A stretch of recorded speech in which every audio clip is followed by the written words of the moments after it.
The Sierra Nevada mountains are home to some of the most beautiful, rugged terrain in North America. By day, the granite peaks of Truckee, California, are a playground for hikers and skiers. But as the sun dips below those jagged summits, the atmosphere shifts. The air doesn't just get colder, it gets heavier. The locals here know that the woods aren't empty. There is a weight in the darkness, a massive, breathing presence that has claimed these mountains long before the first roads were paved. It's a place where you aren't just a visitor. You're being watched by something that has survived at the top of the food chain for centuries. Locals have whispered about this creature for decades. They call it the Truckee Troll. But forget the bridge-dwelling monsters of folklore. This is something far more primal. It is a relict hominid, a massive flesh and blood titan that stands nearly 9 feet tall and weighs more than a grizzly. It is a biological fortress, built to survive the brutal Sierra winters and designed to remain unseen. It doesn't use magic, and it doesn't shift its shape. It uses brute strength, terrifying speed, and an uncanny intelligence to defend its territory. Tonight we step through the wrong door into 3 accounts of those who came face to face with the true king of the California wilderness. These aren't stories of ghosts or mimics. These are encounters with a living, breathing beast that reminds us exactly where we sit on the natural order. Account 1. The Writer. I'm a freelance writer. I wanted isolation, the kind of silence that lets you actually think. I rented this A-frame cabin about 6 miles outside of Truckee. It was real off-the-grid stuff. No neighbors for at least 2 miles in any direction. Just me, my laptop, and a sea of white snow. The first night was silent, and once I settled in, I was able to get at least 15 pages written for my new novel. I tend to write horror stories, but I never expected to experience my own. The second night was silent for the most part, until that was broken by a sound I'll never forget. It wasn't a thump. It was a vibration. Something so heavy was walking around my cabin that the floorboards were physically bowing. I thought a tree had fallen, but then I heard the breathing. Heavy, wet, and deep. I looked out the loft window and I didn't see a bear. I saw a mountain of gray, fleshy skin and muscle. This thing was standing on 2 legs, but it wasn't shaped like a man.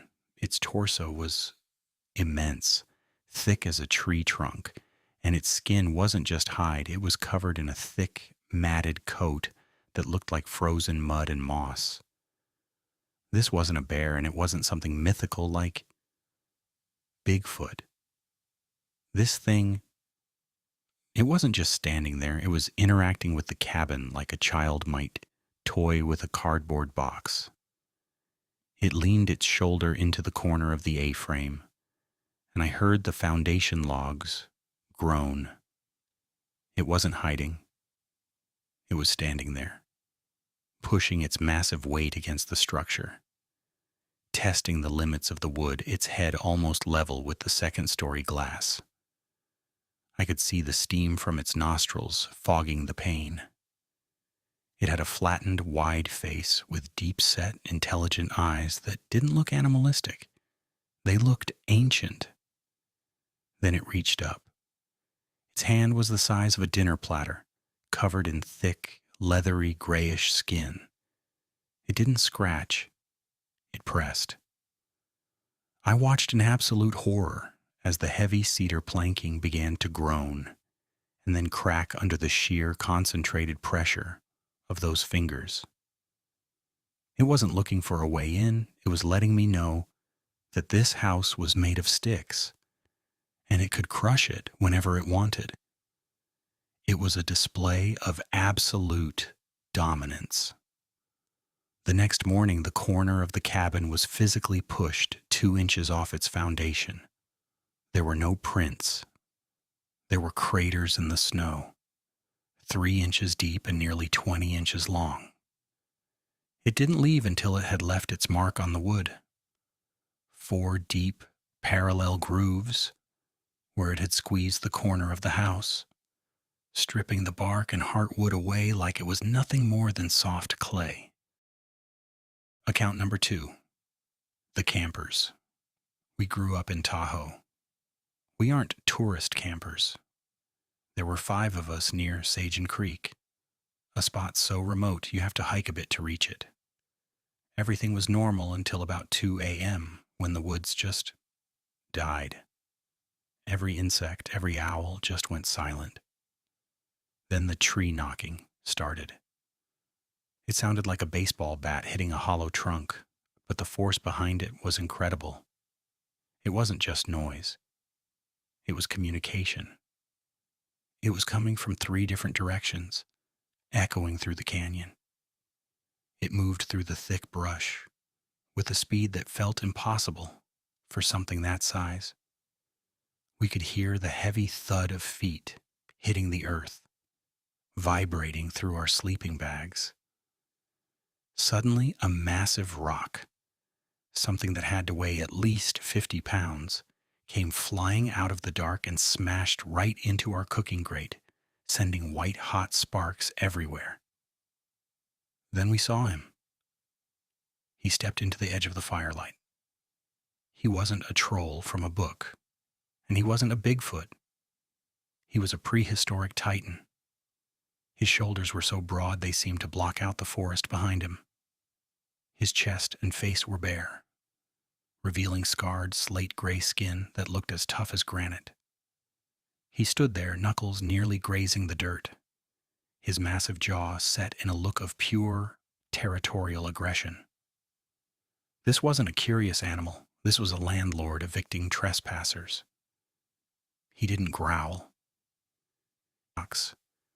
As we ran, we could hear him crashing through the brush behind us, keeping pace, just letting out that terrifying screech to make sure we didn't stop.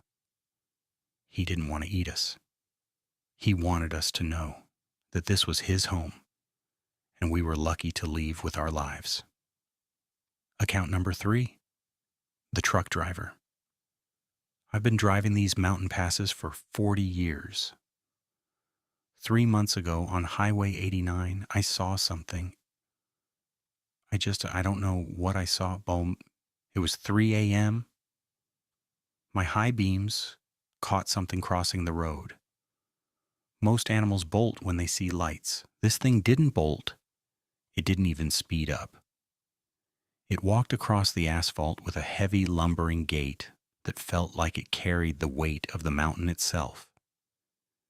It was covered in silver-gray hair that shimmered in my LED lights. Not fluffy fur, but coarse, thick strands that looked like wire. Its arms were disproportionately long, swinging with a rhythmic, powerful momentum. When I slammed on my brakes, it stopped right in the middle of the lane. It turned its torso, not just its head, but its whole upper body, to look at me. Its eyes caught the light like a cat's, glowing a dull yellow, deep within a heavy brow. It was so tall that its head was nearly level with the top of my cab. It stood there eyeing me. It didn't look scared. It looked annoyed. It took 2 steps toward my truck, and the whole rig shook on its springs. It leaned over and placed a hand on my hood. I felt the front suspension dip under its weight. It let out a low, vibrating growl. It stayed there for maybe 10 seconds, staring me down through the glass. I could see the steam rising off its skin in the cold air, smelling like wet dog and old rot. Then, as calmly as if it were crossing a park, it stepped off the road and vanished into the tree line. It didn't run, it didn't hide. It just walked away, confident that I wouldn't dare follow. When I got out at the next stop, there was a massive, hand-shaped dent in the steel of my hood. The metal buckled as if hit by a sledgehammer. There you have it, everyone. 3 accounts of a mythological creature. But is it real? We have 3 eyewitness reports, but that is all it is. A report. We like to think we've conquered the wilderness, that every square inch of California is mapped and managed. But the Truckee Troll is proof that there are still sovereign territories in the high peaks where our laws don't apply. If you're ever near Truckee and you feel the ground begin to shake, or you hear a noise that sounds like a steam engine, don't go looking for answers. Just leave. This has been The Wrong Door. Be sure to like and subscribe, or you might find yourself on the wrong side of the threshold.